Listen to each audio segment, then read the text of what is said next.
সে দ্রুত সব ঠিকঠাক করে দেয়। টাওয়েলটা আদিবার মুখের উপর ছুঁড়ে মারে আর আবার মলিক মার্কা মুখ বানিয়ে দোলার কাছে যায়। কি করিস তোরা? কিছু না। সায়ন তোকে ফোন করেছিল? না। বিয়ে তো হবে না? তো কি মা, না হলো? আমার না খুব খারাপ লাগছে রে। আরে না, আহা, এমন করলে হয়? কাঁদছো কেন? মেয়ের বিয়ে ভেঙে গেল, কাঁদবো না?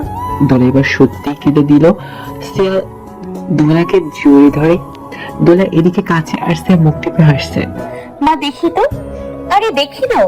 সিয়া দোলাকে তুলে তার চোখের পানি মুছে দেয়। নানু কোথায়? নিচে। দেখে আসি বুড়িকে। সে নিচে গিয়ে দেখে শিউলি বেগম তার মাথার দুপাশে দুই আইস প্যাক রেখে চোখ বন্ধ করে সোফাতে বসে আছে। সে ফিক করে হেসে দেয়। পিছনে থেকে দেখে আদিবা। সে দ্রুত গিয়ে আদিবার মুখে হাত দিয়ে চেপে ধরে, কারণ এই মেয়ে প্রচুর বজ্জান, খালি হাসে তাও জোরে জোরে। সে মুখ চেপে ধরে আস্তে আস্তে হাসতে হাসতে বলে। সিয়া এবার যেন নিজেও হাসি আটকাতে পারছে না। সিয়া নিচে নেমে আসে। নানু। হ্যাঁ, আইসিস তুই? কাঁদিস না বোন, বিয়ে নয়, এটা গেলে আবার আসবো। হ্যাঁ, কান্না দাও আমি। ধুর, তোর মারে ডাকবে। আদিবা আর দোলা নিচে নেমে আসে। আসলে সায়নের বাবা ফোন দিয়েছিল তখন আবাই। লোকটা খুব বিনীত হয়ে কথা বলছিল, যেন অনুশোচনা স্পষ্ট। কিন্তু কাউকে তো আর জোর করতে পারি না আমি, তাই যা চাই তাই হবে। আমি জানি সায়ন ছেলে ভালো, হয়তো কোনো সমস্যা হয়েছে তাই। আমার আর সিয়াকে নিজের দেবরের বউ হিসেবে দেখা হলো না গো। এই ঢং। দোলা হেসে দেয়। যা হয়েছে হয়েছে, শায়নের বাবা অনেক ভালো। আর বিয়েটা ভেঙে গেছে, তাই কি বাকি সম্পর্কগুলোতে তো আর ফাটল ধরেনি। এখন একদিক দিয়ে শায়নের পরিবারের সাথে সম্পর্কটা ভালো, তাদের আর সব সময় থাকবে। দিনটা এভাবেই চলে যায়। আদিবা সেদিন ওসিয়ার সাথে থেকে যায়, ভেবেছে আগামীকাল সকালে উঠেই চলে যাবে, আর যেতে হবে, উপায় নেই। অনিল ভাই থাম, আর কত খাবি? বাইরে বসে একের পর এক পেগ বেড়ে যাচ্ছে অনেক। ইতিমধ্যে তার এক সেট পেগের খাওয়া শেষ। আর রাকিব মানে অনিলের ফ্রেন্ড তার পাশে বসে গায়ে হাত দিয়ে রেখেছে। অনিলকে থামতে বললেও থামছে না। এই তোর কয়টা গার্লফ্রেন্ড রে? আপাতত একটাও নাই। এর আগে একসাথে 4টা ছিল, সবগুলো রেখে চলে গেছে। আরে শালা কেমনে পারো সামলাতে? আমার একটাতেই জীবন শেষ, তাও কথা বলে না কত দিন। জানিস এখন আমার আর আলো লাগছে না। বিয়ে হওয়ার কথা ছিল ওর, তা ভেঙে দিয়েছি। ভেবেছি আজ দেখা করবোই, কিন্তু হলো না। অনেকগুলো কথা জমে আছে আমার সিয়ার সাথে, এতগুলো, কিন্তু কিভাবে বলবো? আগে তুই এগুলো খাওয়া ছাড়। আরে দূর, এগুলো হাজারটা খেলেও আমার নেশা হবে না। সিয়াকে লাগবে আমার। তো যা দেখা কর। হুম। এখন কি বের হবি? হ্যাঁ। রাকিব আর অনিল বের হয়ে পড়ে। রাকিব তার বাইক নিয়ে চলে যায়, আর অনিল তার গাড়ি নিয়ে। গাড়িতে হুইস্কির বোতল রাখা ছিল, অনিল সেগুলো আবার খাচ্ছে। নিজের ফোনটা অন করতেই সিয়ার হাসি মাখা মুখটা অনিলের ওয়ালপেপারে ভেসে ওঠে। ব্যাস গেল অনিলের মাথা করে। এখন তো দেখা করতেই হবে। অনিল তার গাড়ি ইউটার্ন দিয়ে সিয়ার বাসার দিকে যায়। প্রায় আধা ঘন্টা পর সিয়ার বাসার নিচে এসে গিয়েছে অনিল। তার বাড়ির পেছন দিকটায় অনেক গাড়ি থেকে নেমে বড়ই ঢুলো পায়। কিছুটা নেশা চড়ে বসছে মাথায় এখন তার। অনিলের হাতে এখনো হুইস্কির বোতলটা রয়েছে, সেটা আবার মুখে পড়ে নিয়ে কয়েক ঢোক খেয়ে নিল। তারপর জোরে একটা আছাড় মারে। কাছের মোটা বোতলটা নিচে পড়ে ভেঙে খান খান হয়ে গেল। আর এবার অনিল একেবারে ছাড়া গেল, চিল্লাতে লাগলো, সিয়া, ও আমার সিয়া জান, কতদিন ধরে এই ডাকটা ডাকিনি তোমায়। সিয়া, সিয়া প্লিজ নিচে নেমে এসো প্লিজ। আমি কখনো ভাবিনি যে এমন একদিন আসবে যেখানে একদম এক বখাটে ছেলের মতো একটা মেয়ের বাসার নিচে এসে আমাকে এভাবে গলা ফাটিয়ে চিল্লাতে হবে, তাও তার নাম ধরে। কিন্তু আজ এটা করতে হচ্ছে আমার। সিয়া। অনিল তার গাড়ি থেকে আরো কাঁচের বোতল বের করে ভাঙতে শুরু করে দেয়। সিয়া জান, সিয়া। কানে পর্দা ফাটানোর মতো আওয়াজ আসছে বাহির থেকে। তার কানে অবধি পৌঁছাতেই সিয়ার ঘুম থেকে ধরফড়িয়ে উঠে পড়ে। সিয়া। স্যার এবার প্রায় তার খাটের উপর থেকে পড়তে পড়তে বেঁচে গেছে। হড়মড় করে নেমে জানালা খুলে বাইরে নিচের দিকে তাকায়।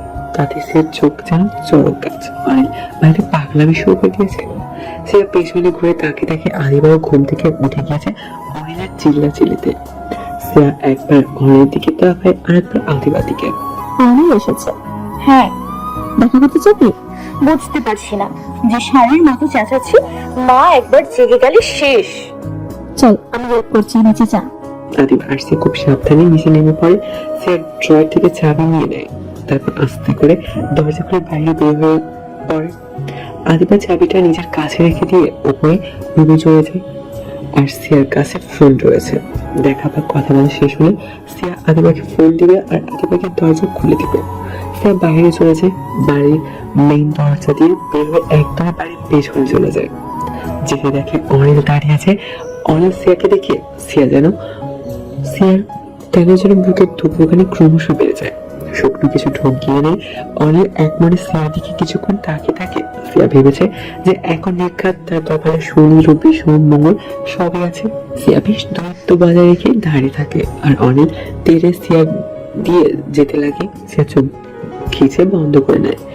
এই হয়তো সিয়ার গালে কোষ একটা চোট পড়লো, কিন্তু না, সিয়ার ভাবনাকে ভুল প্রমাণ করে দিয়ে অনিল এলে সিয়াকে একদম আষ্টে পৃষ্ঠে জড়িয়ে ধরে, যেন নিজের ভেতরে একেবারে ঢুকে নিচ্ছে এমন অবস্থা। যার চোখ মেলে তাকায়, অনিল সিয়াকে জড়িয়ে ধরে আছে আর সার নামে কিছুক্ষণ বাদে সে অনুভব করলো যে তার কাঁধে হালকা ভেজা। সে মাথা তুলে তাকাতে অনিল যেন তাকে নিজের সাথে আরো জমে চেপে ধরে। সে বুঝলো অনিলের চোখ দিয়ে হয়তো কয়েক মিনিট মনে যেন ঘুরিয়ে পড়ছে এতদিন পর তাকে দেখে। অনিল, হুম, আপনি? সিয়া কিছু বলতে যাবে, কিন্তু তার আগে আচমকা অনিল সিয়ার ঠোঁট দুটো আঁকড়ে ধরে। সিয়ার চোখগুলো বড় বড় হয়ে যায়। প্রথমে নিজের কাছ থেকে অনিলকে ছাড়াতে চাইলে অনিল তার এক হাত দিয়ে সিয়ার কোমর আরেক হাত দিয়ে সিয়ার চুলের ভাঁজে এড়িয়ে দেয়। অনিল যেন সিয়ার এতদিনে না দেখতে পেরে না কথা বলার পাগল ছিল। আর আজ যেহেতু এতদিন পর দেখা হয়, তাই সে নিজেকে আর ঠিক রাখতে পারেনি। বেশ কয়েক মুহূর্ত পর অনিল সিয়াকে ছেড়ে কপালে চুমে কেঁদে সে এবার ভালো করে অনিলকে দেখে।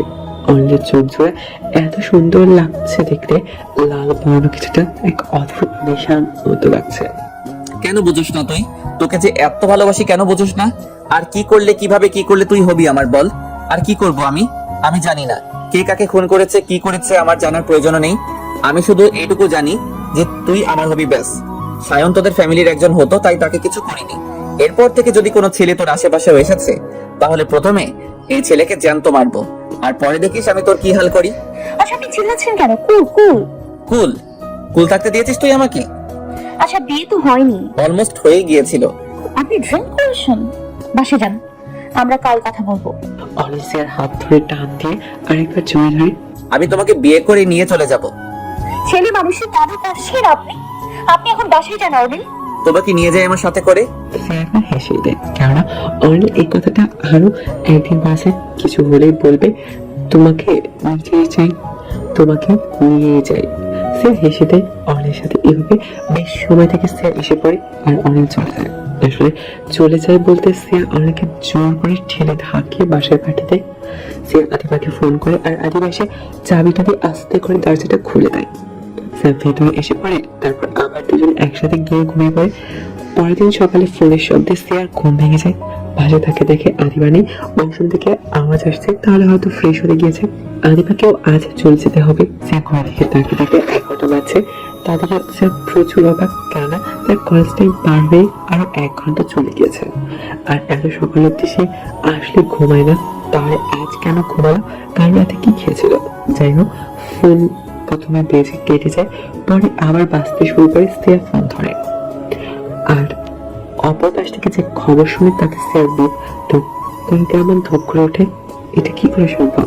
সিয়ার মুখে একটু শব্দ বের হলো, কপাল কুঁচকে তাকিয়ে আছে। তখন আদিবা ওয়াশরুম থেকে বের হয়। সিয়াকে এভাবে বিছানার উপর বসে থাকতে দেখে তাকে ইশারা করে, জিজ্ঞেস করে যে কি হয়েছে। কিন্তু সিয়া কিছু না বলে কোনো রকমে তার ওনাটা হাতে নিয়ে পড়তে পড়তে এক দৌড়ে সিঁড়িতে নিচে নেমে পড়ে।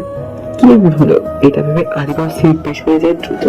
সিয়াকে এভাবে হুড়মুড় করে নিচে নেমে আসতে দেখে দোরা আর শিউলিও বেশ অবাক হয়। তবে সিয়া সারা হলরুমে পাগলের মতো করে টিভি রিমোট খুঁজে যাচ্ছে টেবিলের উপরে, তারপর সোফার উপরে খুঁজছে, কিন্তু নেই। সিয়া এভাবে হন্যে হয়ে কিছু একটা খুঁজতে দেখে শিউলি বলে ওঠে, কি রে, কি খুঁজছিস এইভাবে? আরে টিভির রিমোটটা কোথায় গেল? ওখানেই তো আছে, তবে তুই এত হন্যে হয়ে খুঁজছিস কেন? সে কিছু না বলে কপা কপা হাতে রিমোটটা নিয়ে টিভি অন করে দেয়।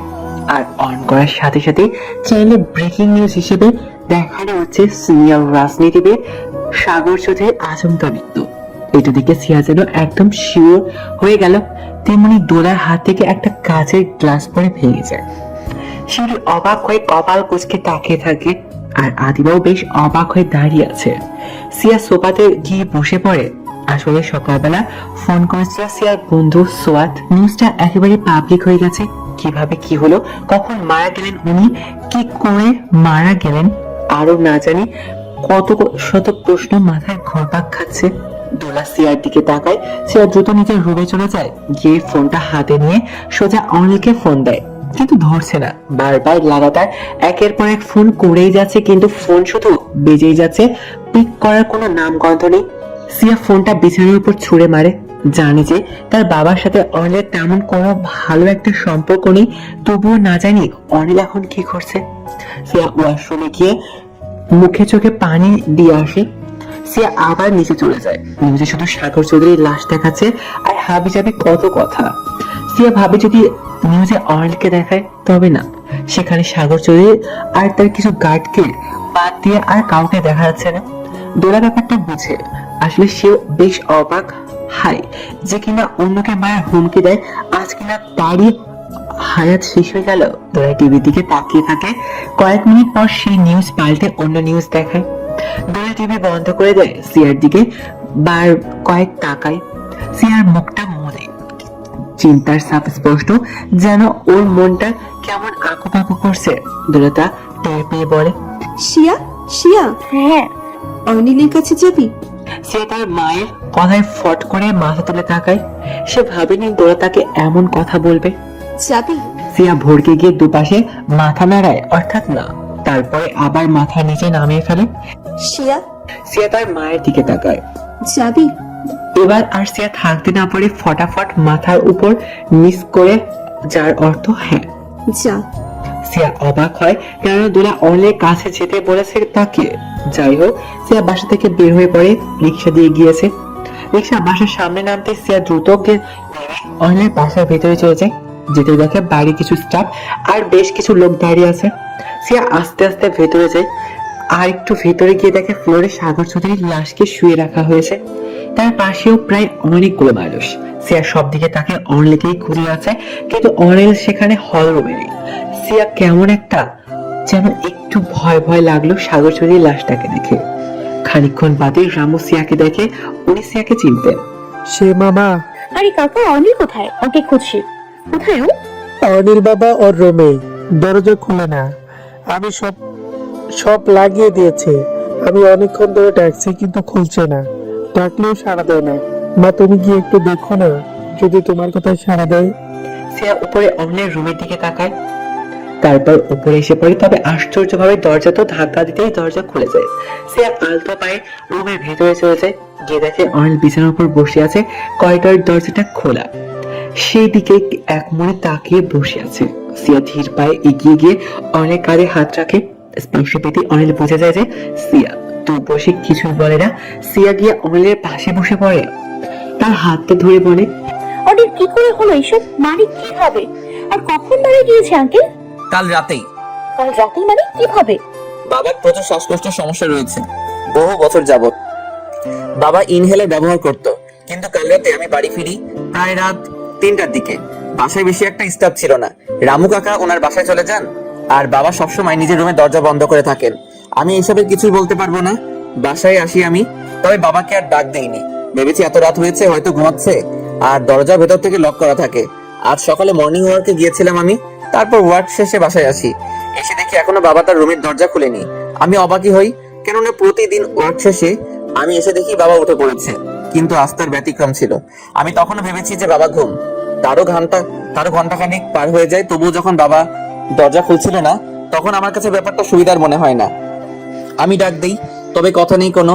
একটা সময় বাধ্য হয়ে দরজা ভেঙে ফেলি, আর দেখি সারা ঘরের জিনিসপত্র বেশ এলোমেলো হয়ে আছে। কতগুলো কাঁচ ভেঙে পড়েছিল আশেপাশে, আর বাবা নিচে পড়েছিলেন। আমি দ্রুত বাবার কাছে যাই, কিন্তু পালস চেক করে দেখি কোনো রেসপন্স নেই। শ্বাসও চলছিল না। বুকটা কেমন যেন ছ্যাত করে ওঠে। স্টাফদের ডাক দিই, সবাই ছুটে আসে। তারপর যত দ্রুত সম্ভব ডক্টরকে কল করি, বাট ডক্টর বলেন বাবা গতকাল রাতে মারা গিয়েছেন। ইনহেলার খুঁজে পাচ্ছিলেন না, বুকে চাপ দিয়ে ধরেছিল, শ্বাস প্রায় ফুরিয়ে গিয়েছিল। একসময় শরীরের জোরও শেষ হয়ে আসে, নিচে পড়ে গিয়ে মাথার পিছনেও বেশ আঘাত পান। চিৎকার করার বা কাউকে ডাক দেওয়ার সুযোগটাও পাননি, মারা গেলেন। সিয়ার কিছুটা খারাপ লাগে সব শুনে। বেশ কষ্ট পেয়ে তিলে তিলে মারছেন সাগর চৌধুরী।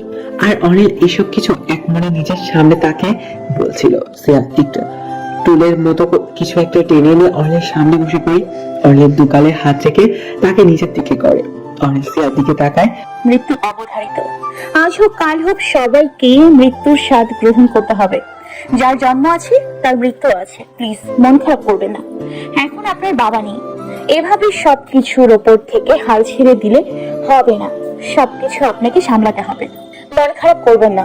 জানি আমি ব্যাপারটাই এমন, কিন্তু তবুও। তুমি এখানে? আমার এক ফ্রেন্ড আমাকে ফোন করে এই কথা বলেছে, তারপর নিউজে দেখি আর এসে পড়ি। অনিল বাবা, অনিল ঘাটটা একটু বাকি রেখে রামু দাঁড়িয়ে আছে। অনেক মানুষজন আসছে নিচে, সবাই তোমার সাথে দেখা করতে চায়। আর কিছুক্ষণ পর বড় সাপড়ে মাটি দিতে হইব। অনিল সিয়ার দিকে তাকায়। সে চোখের সাথে অনিলকে নিচে গিয়ে সবার সাথে কথা বলতে বলে। অনিল উঠে চলে যায় সোজা নিচে। অনিল নিচে যেতেই সবাই এক এক করে তার কাছে আসে, নানান ধরনের কথা বলতে থাকে। অনিলকে অনেকেই সান্ত্বনার বাণী শোনাচ্ছে। জানিতান্ত তার কাছে বেশ বিরক্ত ঠেকাচ্ছে। তবুও যেহেতু একজনের মৃত্যু হয়েছে, তার এই কথাগুলো বলাই স্বাভাবিক। তাই সব মুখ বুঝে সহ্য করছে। সবাই যখন কান্নাকাটিতে ব্যস্ত, তখন অনেক আরেকবার নিজের রুমে গিয়ে দেখে সিয়া দুপা গুটিয়ে বসে আছে। সিয়া যান, তুমি বাসায় যাও। কিন্তু কিছু হবে না, এখন যাও তুমি বাসায়। জানাজা কখন? মাগরিবের আজানের পর। ও কাকা, সিয়া যাও। সিয়া অনিলের কাছ থেকে এসে পড়ে বাড়ির বাইরে হয়। তখন দেখে রামু কাকা বাগানের সাইডে দাঁড়িয়ে আছে। সিয়া তার দিকে এগিয়ে যায়। আমি এখন চলে যাচ্ছি। আপনি প্লিজ অর্নিলকে দেখে রাখবেন। যতই হোক অর্নিলের বাবা, ওকে দেখবেন, দরকার পড়লে বোঝাবেন। ও তো বোঝে না, কথাই তো শোনে না। কাকা তবুও আপনি একটু দেখবেন। আমি যাই, আর আমি পারলে এখানে আরো একবার আসবো। আচ্ছা। এই বলে সিয়া চলে যায়। অনিল একা একা বসে আছে। তার কাছে একটা ছবি আছে, অবশ্য অনেক পুরনো। সেখানে অনিল ছোট, সে সামনে দাঁড়িয়ে আছে, আর তার পেছনে অনিলের বাবা মা, সবার হাসি মুখ। অনিল ছবিটা বের করে দেখতে লাগে।